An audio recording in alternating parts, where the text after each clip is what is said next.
Mamayang alas 8 ng gabi, malalaman na natin kung sino ba talaga makakakuha ng ginto. Alam nyo ba na may sinabi po si Jordan Clarkson para sa Gilas? Bilang pagsuporta, ang sabi niya, puso. At napakagaling daw talaga ni Justin Brownlee dahil nagawa niyang itaguyod ang team hanggang sa dulo. Nagiinit ang labanan dahil hindi nila napigilan ang nangbabagang kamay ni JB.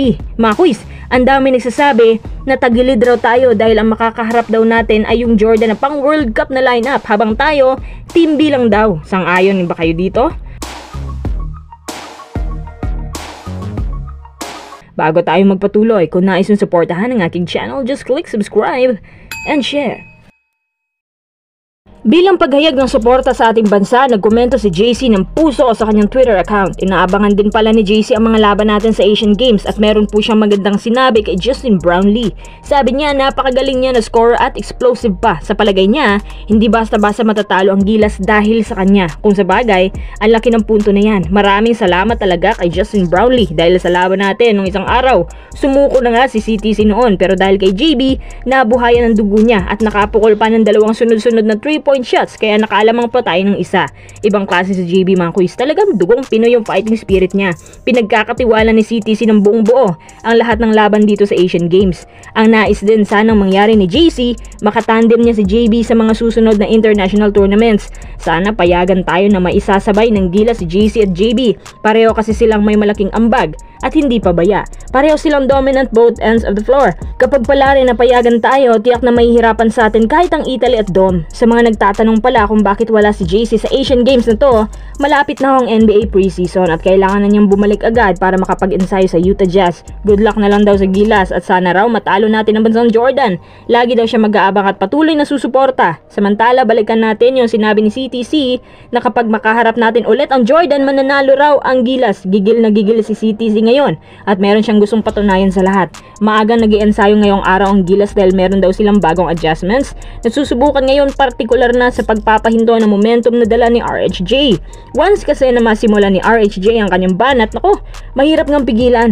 Excited na rin ako makita ang laban ng JB versus Lefty Kobe at gusto ko rin makita kung ano-ano bang ginawa ng Gilas para sa kanilang bagong adjustments. Si JB naman, mas nakahanda pa ngayon sa muli nilang paghaharap at nagpapasalamat si JB dahil at least nakapagpahinga siya ng kahit isang araw para naman hindi masyadong bugbog ang naturalized player natin, pati si Ange Kwame. Gilas versus Jordan. Dahil ito na rin lang ang vlog natin, abay pag-usapan natin yung mga kumakalat sa social media na comparison ng Jordan Team A versus Gilas Team B. Alam nyo ba na may prediction na agad yung ibang netizens natin na mahihirapan daw talaga tayo sa Jordan? Baka nga raw matatambakan pa dahil ang makakaharap natin yung lineup na pang World Cup. Walang nabawas, walang nadagdag. Dito na masusubukan kung sino ba talagang mas uhaw sa ginto. Kung sa bagay, kung sasabihin nyo na tagilid tayo kasi Team B lang, mukhang may punto naman, pero dahil final na to at wala ng next round, sigurado ako na mag-iiba na rin ang game ng Gilas. Tataas ang level ng kompetisyon at mas magiging agresibong bawat isa. Yung Jordan, wala pang kahit isang gold medal yan, habang ang Pilipinas, ilang beses na tayong nakakaginto dito. Pinaghaharian na natin to noon pa. Kung titingnan mo naman ang nilalaro ng Gilas ngayon, mukhang mas uhaw pa nga sila kaysa sa Jordan, lalo na si JB. Kaya kahit pagod pa sila, kilala na natin ng mga Pinoy, hindi basta-basta natitibag yan.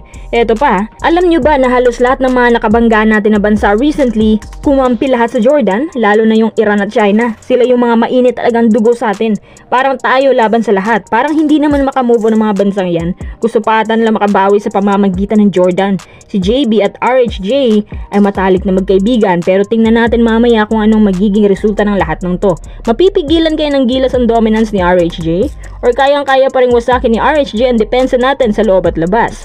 Coach team, sana ipakita mo at mapatunayan sa lahat na dahil nagkaroon na tayo ng chance na makaharap sila, this time tayo na ang manalo at sa atin pa rin ang gintong medalya gaya ng nakagawian. Ang huling mensahe ng Jordan para sa atin, gagawin daw nila ang kahit ano para makabuo ng history ang bansang Jordan sa Asian Games.